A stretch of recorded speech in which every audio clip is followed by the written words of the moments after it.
Assalamualaikum warahmatullahi wabarakatuh. Allahumma sholli wa sallim ala Sayyidina Muhammad wa ala alihi wa sahbihi.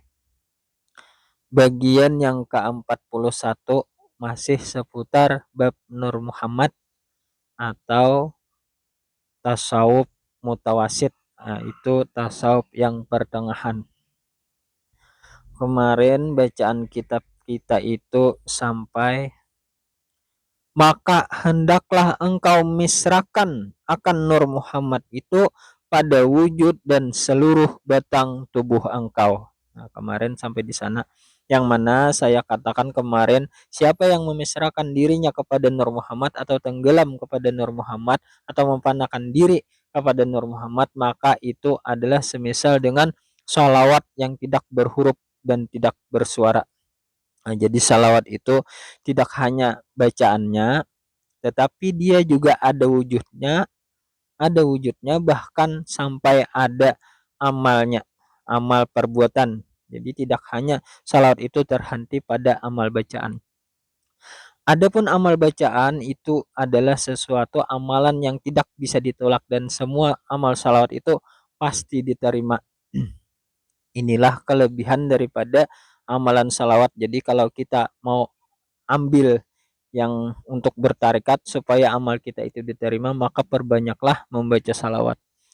Dan kalau di dalam membaca salawat itu sebetulnya tidak perlu diarahkan, tetapi kalau mau mengarahkan itu bisa saja ada pengkajian jalannya. Kalau mau mengarahkan, kalau ingin sesuai dengan dalil, innallaha wa malaikatahu yusholluna 'alan nabi, artinya atas nabi. Tetapi ada juga para ahli hakikat, mereka mengatakan salawat itu kepada diri, arah tujuannya. Jadi kemana mengarahkan salawat, kata mereka kepada diri. Sebetulnya untuk apa diarahkan? Untuk apa? Apakah apabila tidak diarahkan, apakah itu tidak diterima? Nah, itu di situ kelebihannya. Tetapi seandainya kita mengarahkan kepada Nabi, maka itu akan membalik kepada diri kita.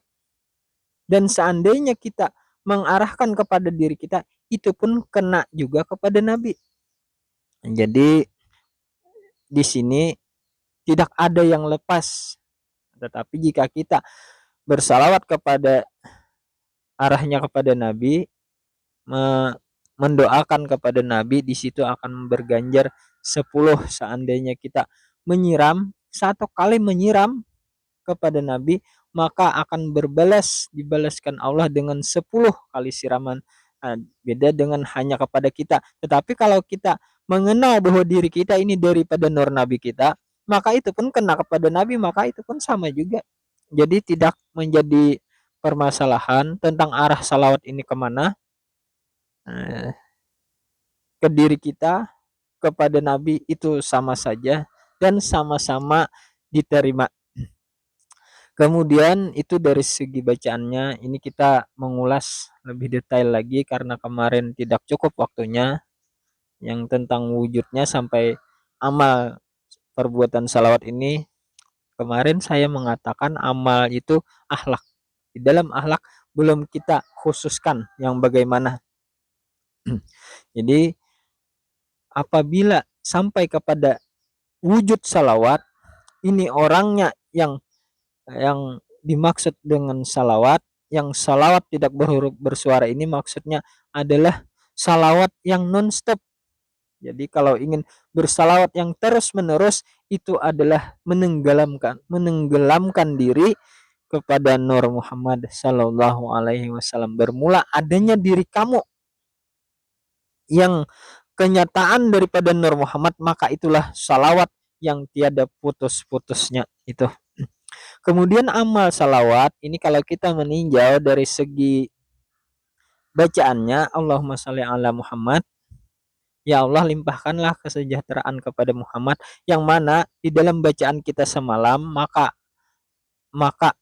roh kita dan batang tubuh kita itu jadi, maka apabila roh kita dan batang tubuh kita itu jadi daripada Nur Muhammad maka Muhammad namanya. Jadi sebetulnya pada hakikatnya seluruh manusia yang ada ini adalah hakikatnya adalah bernama Muhammad, karena semua mereka itu adalah Nur Muhammad. Jadi di dalam hal ini mensejahterakan itu adalah mensejahterakan kepada semua manusia. Itu amal daripada yang tersirat daripada yang tersurat, yaitu salawat. Jadi kita itu disuruh untuk mensejahterakan kepada sesama. Itulah amal daripada salawat. Kalau kita meninjau daripada sisi Rasulullahnya, Rasulullah itu memang hidup beliau itu beliau curahkan, baik itu tenaga beliau, pikiran beliau, harta beliau, sampai waktu, tenaga, semuanya itu untuk umat beliau. Jadi Rasulullah itu kalau kita rincikan lagi, beliau itu ada memiliki misi, yaitu misi mensejahterakan umat. Nah, inilah sebetulnya amal daripada salawat itu adalah misi mensejahterakan umat. Rasulullah itu terlebih lagi beliau menginginkan kesejahteraan umat ini bukan sekedar di dunia tetapi sampai di akhirat. Jadi bagi kita, yang saya katakan kemarin adalah ingin mewarisi Rasulullah, jangan hanya terhenti kepada wujudnya saja, juzunya saja yang diwarisi, tetapi kalau kita ingin menjadi anak yang berbakti, jikalau orang tua kita itu ada memiliki usaha, itu kita teruskan usaha orang tua kita itu dengan baik. Nah, karena ini Rasulullah ada memiliki misi, maka kita teruskan. Inilah yang bernilai besar. Yang saya katakan kemarin itu, jikalau gaji ini kepala dinas, kalau yang bacaannya saja itu honorer, kalau yang wujudnya itu seumpama dia diangkat sudah menjadi PNS, tetapi kalau yang beramal, yang ada misi di dalam upaya untuk mensejahterakan umatnya Rasulullah, maka inilah yang semisal gaji itu yang luar biasa.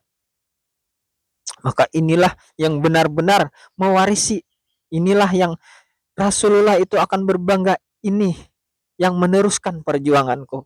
Ini benar adalah anakku. Jadi jangan sampai kita itu hanya mewarisi juzunya tetapi tidak meneruskan perjuangan beliau. Nah, jadi disinilah yang kita itu untuk mencapai sesuatu makam, derajat, atau kedekatan dengan Rasulullah yang jikalau anak itu biasanya ada yang disayang, sayang, yang dapat perhatian khusus, itu disinilah momen kita. Dalam hal ini tidak mesti kita itu harus menjadi seorang ulama atau dai atau yang bisa ceramah, bisa tausiah. Seandainya kita dari kalangan orang yang mampu, itu kita bisa dengan harta kita, bahkan kita bisa dengan tenaga kita, bahkan kita bisa dengan pikiran kita, bahkan kita bisa dengan doa kita. Nah, jadi doa kita itu jangan jangan ditinggal untuk mendoakan umatnya Rasulullah Shallallahu Alaihi Wasallam. Jadi kalau ulama tasawuf itu amaliyahnya berbeda dengan ulama tauhid. Jikalau kita seumpama ada melihat saudara kita yang seumpama dia itu keadaannya rusak, atau seumpama, maaf kita katakan dia mabuk, seumpama dia berjalan mabuk, dan bagi ulama ahli tauhid dia memandang semua perbuatan itu adalah perbuatan Allah, yang dengan itu tadi dia tidak bisa lagi mencela itu perbuatan, karena dia memandang kulun min indillah, seluruhnya datang daripada Allah. Jadi tidak ada lagi celak bagi ulama tauhid. Dia memandang bergerak sampai wujud ini. Jadi apabila ada berkaitan dengan dia, seumpama dia itu eh, dilempar oleh si mabuk tadi atau diludahin, dia mampu bersabar karena memandang daripada Allah. begitu. Jadi ini sebetulnya beda dengan ulama ulama tasawuf. Kalau ulama tasawuf dia tidak hanya mengembalikan kepada Allah, tetapi dia ada misi untuk penyelamatan kepada umat Rasulullah.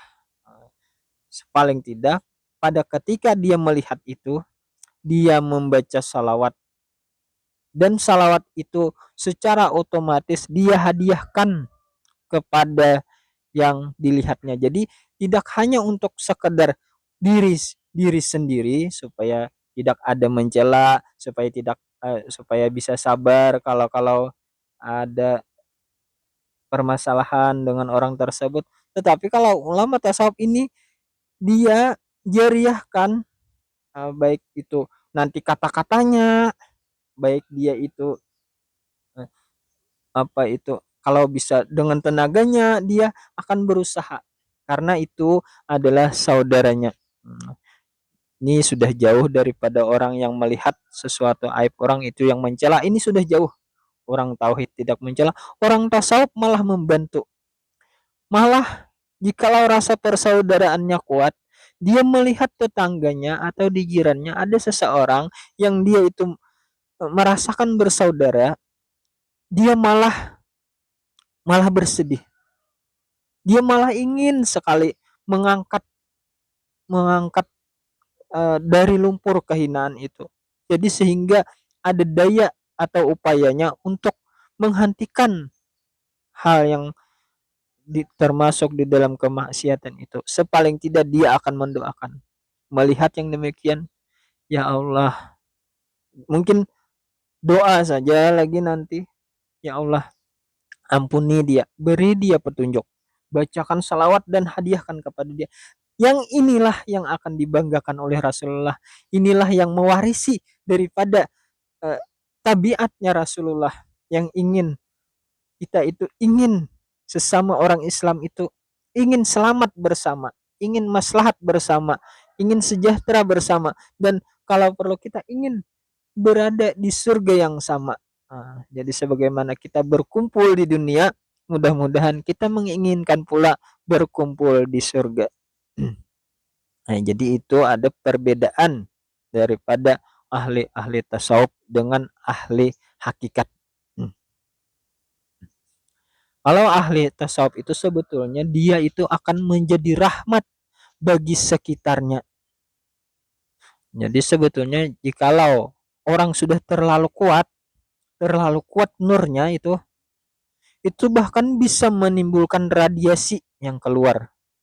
Bisa saja itu seseorang dengan adanya ini kan, tapi nanti ya kalau sudah seorang itu mencapai pengkajian muntahi yang tasawuf muntaha, yaitu yang wujud itu bukan Nur Muhammad lagi tetapi la maujuda bihaqi sayyidina Muhammad sallallahu alaihi wasallam. Jadi di mana ada Nabi Muhammad disitulah keberkahan, maka itu akan bisa memberi efek pada sekitar. Ibarat itu bisa memancarkan radiasi. Radiasi itu yang bisa membuat seseorang itu yang senang maksiat menjadi tidak senang lagi dengan kemaksiatannya. Itu hanya dengan keberadaannya saja. Makanya kita itu disuruh berteman dengan orang saleh. Kalau kita mencari atau mencari rumah atau ingin berdomisili, lihat tetangga kita apakah itu religi atau tidak. Jadi itu sebetulnya berefek, lingkungan itu bisa mempengaruhi seseorang, dan kita berteman atau bertetangga dengan seseorang itu bisa sebetulnya tetangga kita itu mempengaruhi kita. Disitulah bagusnya kita berteman dengan orang yang saleh atau bertetangga dengan orang yang berilmu. Kemudian kita lanjutkan bacaan kita.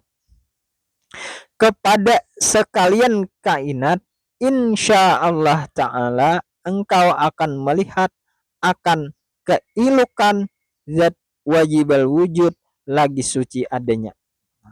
Jikalau sudah demikian, nanti engkau akan melihat akan keelokan, maksudnya keindahan daripada zat wajibal wujud yang lagi suci adanya.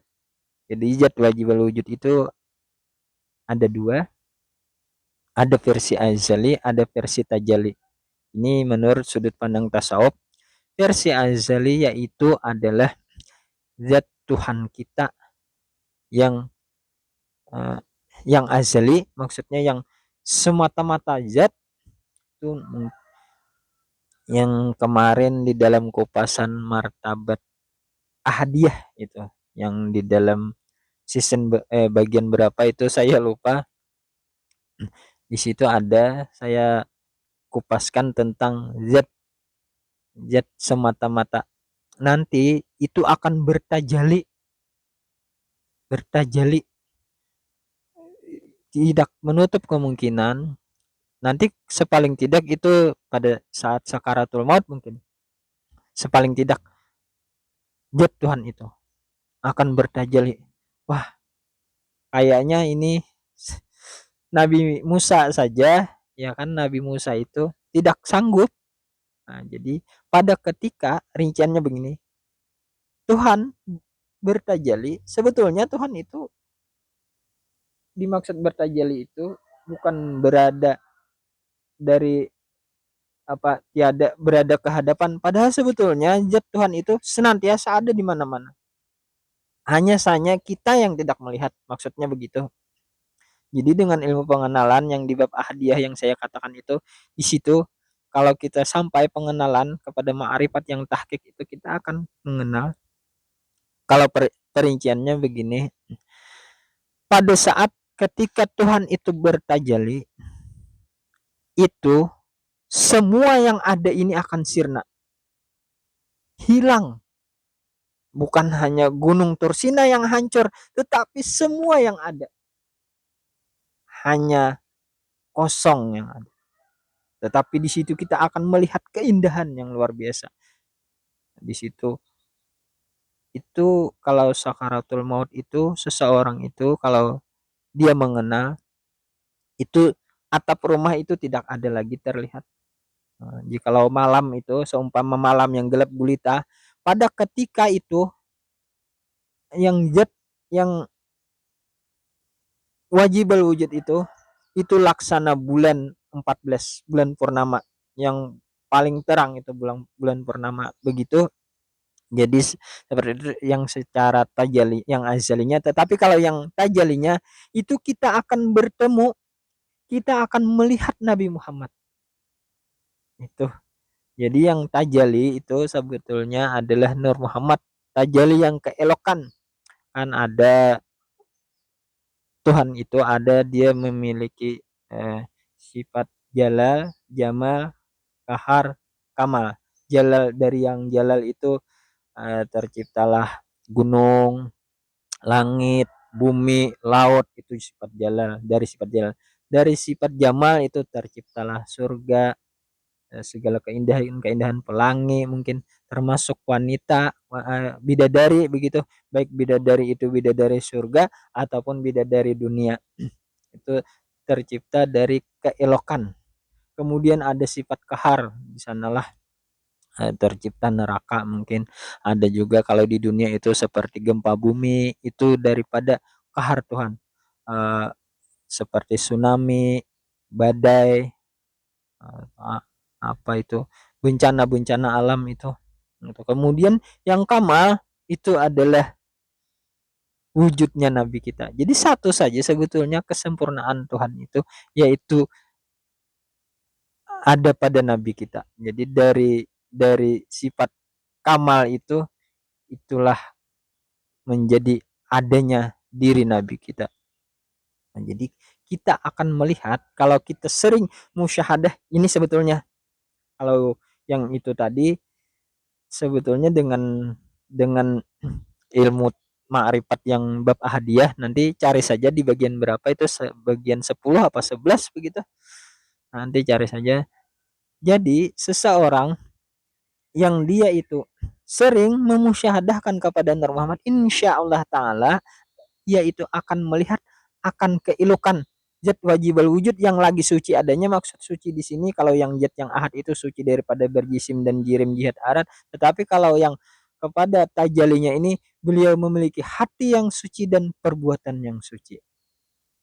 Jadi zat yang nantinya itu di dalam surga dikatakan bahwasanya Allah itu akan bertajalli 2 kali sehari, dikatakan nanti, dan memandang kepada zat Allah itu adalah yang paling nikmat melebihi daripada nikmatnya surga.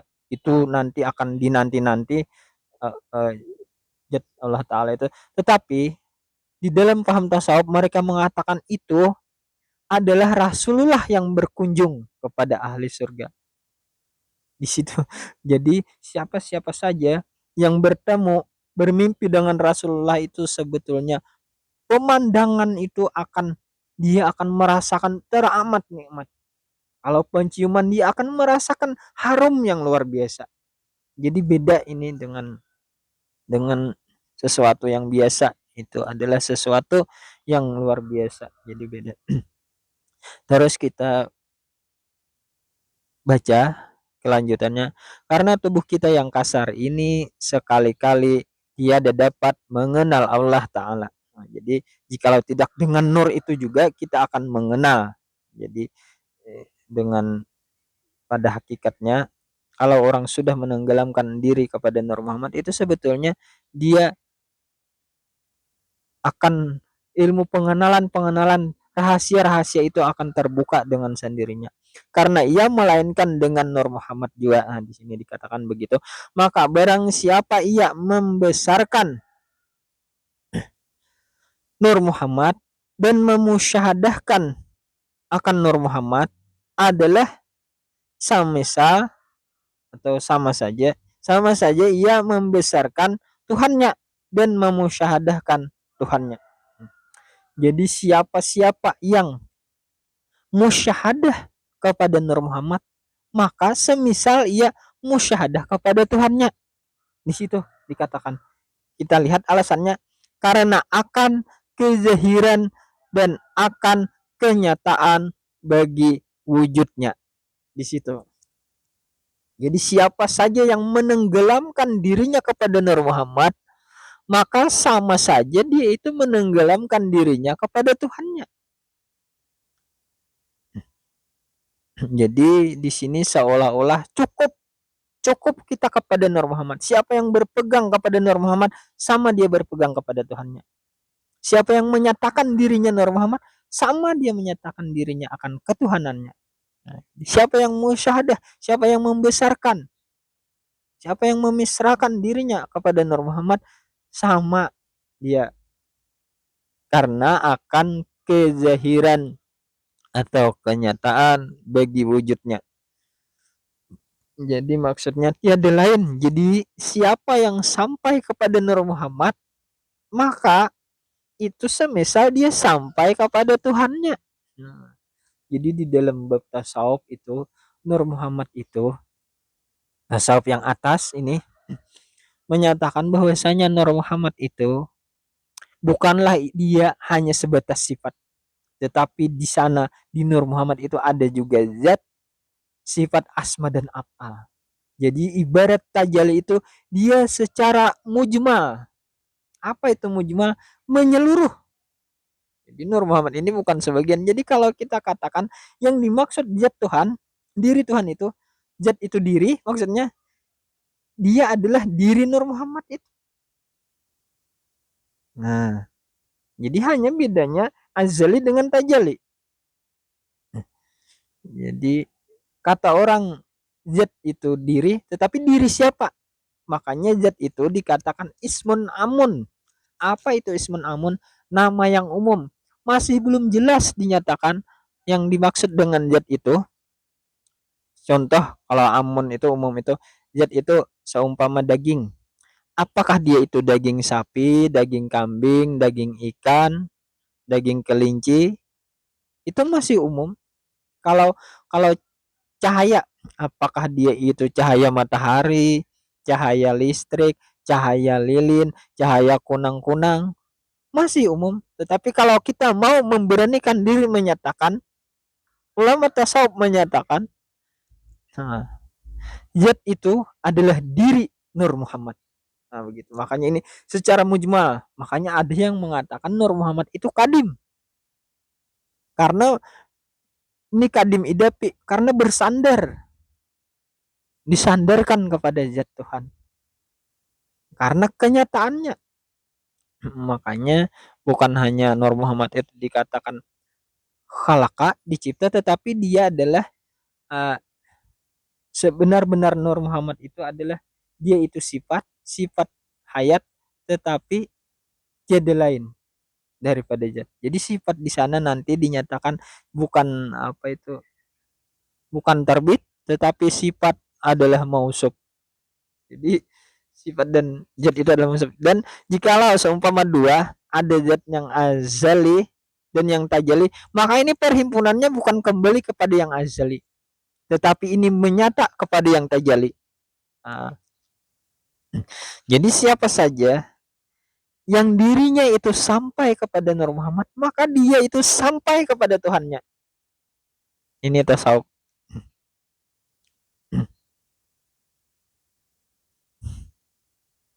Kita teruskan bacaannya. Maka tiap-tiap apa yang datang kepada kamu, kepadamu itu seperti penglihatan, pendengaran, pengerasa, dan sebagainya, maka yaitu semata-mata sebab nur juga. Itu memang, ya kan? Lihat waktu dulu, 26. Jadi kalau kita mau menyatakan ini Nur Muhammad, jadi penglihatan harus bagaimana sih penglihatan Nur Muhammad, pendengaran bagaimana sih pendengaran Nur Muhammad, perilaku bagaimana perilaku Nur Muhammad, bagaimana sih wujud Nur Muhammad, begitu. Yang kemarin sudah kita ulas. Nah, kemudian terus lagi bacanya seperti firman Allah Ta'ala di dalam Al-Quran, laqad ja'akum minallahi nur. Nah, artinya barang yang datang kepada kamu itu daripada itu yaitu nur. Dan lagi firmannya qad ja'akumul haqqu mir rabbikum, artinya akumul haqqu mir rabbikum, artinya barang yang datang kepadamu itu yaitu dari Tuhan kamu juga, maka yaitulah nur. Dan kepada nur itulah akan perhentian. Nah, akan perhentian. Terus kita baca. Dan perjalanan segala aulia dan ambia yang mursalin mengenal Allah Ta'ala. Nah, jadi jalan sana dan mula-mula sampai pendapat arif billah pada martabat itu. Nah, karena ia asalnya di kejadian diri atau kejadian alam. Nah, jadi disinilah perhentian dari segala perjalanan aulia. Jadi mereka itu para wali-wali itu rata-rata yang mencapai kewaliannya, yang wali itu kan ada yang namanya wali ikhtiar, wali itu bisa diusahai, ada juga namanya wali yang diusahai. Itu mereka semua berjalan di jalan Nur Muhammad. Ini wali istiqamah tentunya. Tidak ada yang tidak melalui jalan ini, dan mereka banyak berhenti di sini. Jadi perhentian kepada Nur Muhammad ini adalah perhentian daripada Ahlus Sunnah wal Jamaah. Karena untuk menyatakan diri yang beradab, nah, itu tidaklah menyatakan diri atau menyatakan diri kita ini adalah Tuhan, tetapi cukup Nur Muhammad. Kalau kita catakan diri kita Tuhan, itu Jabariyah. Kalau kita yang ada itu Qadariyah. Tetapi kalau Qadariyah maksudnya Mu'tazilah. Tetapi kalau Nur Muhammad ini satu sisi dia ke atas itu ketuhanan, ke bawah dia kehambaan. Jadi Nur Muhammad ini ibarat pedang, itu dia laksana pedang bermata dua. Jadi di sanalah ada yang keduanya, yang dengan pelajaran Nur Muhammad ini seseorang itu akan bisa menjalankan ubudiyah. Kalau hanya Tuhan yang maujud, mungkin dia tidak akan melakukan penghambaan. Tetapi kalau Nur Muhammad yang maujud, maka disinilah dia akan ada keterikatan dengan yang punya nur, yaitu dengan syariatnya Rasulullah. Disinilah sebetulnya yang untuk mencapai kesempurnaan diri. Jadi jalan kesempurnaan itu adalah tasawuf, yaitu dengan jalan Nur Muhammad Sallallahu Alaihi Wasallam. Jadi perhentian daripada segala aulia, perjalanan dengan jalan Nur, berhentinya mereka berhenti di Nur juga. Untuk pengakuan diri pun mereka menyatakan Nur Muhammad saja. Untuk sampai kepada ketuhanannya, di situ menyatakan kehambaan, Nur Muhammad itu tajalinya. Jadi di sini cukup. Jadi untuk sampai di bab ini, tinggal nanti ibarat lebih menyempurnakan lagi, mungkin tasawuf muntahanya itu nanti kepada yang punya nur, nanti kita sambung. Cuma untuk di sini berhentian dari segala perjalanan wali-wali, arif billah, bahkan para nabi-nabi pun mereka dengan jalan nur ini mereka mengetahui ilmu nur ini. Jadi bukan sesuatu yang baru ini, dan kita berjalan dengan jalan nur, dan kita berhenti pada nur itu dengan banyak bersalawat. Tentunya jangan ditinggal salawat ini supaya kita lebih bisa meningkat lagi kepada paham ahlul kasyaf, yang ini sudah masuk ranah ahlus sunnah wal jamaah, tetapi untuk lebih sempurnanya lagi kepada ranah ahlul kasyaf, yang mana ahlul kasyaf ini bukanlah dari golongan, tetapi dia adalah ahlus sunnah wal jamaah juga, tetapi yang lebih lagi maksudnya yang sudah terbuka tirai. Wallahu alam bisawab. Salah hilap mohon maaf. Billahi taufik wal hidayah. Assalamualaikum warahmatullahi wabarakatuh. Allahumma shalli wa sallim ala sayyidina Muhammad wa ala alihi wa sahbihi.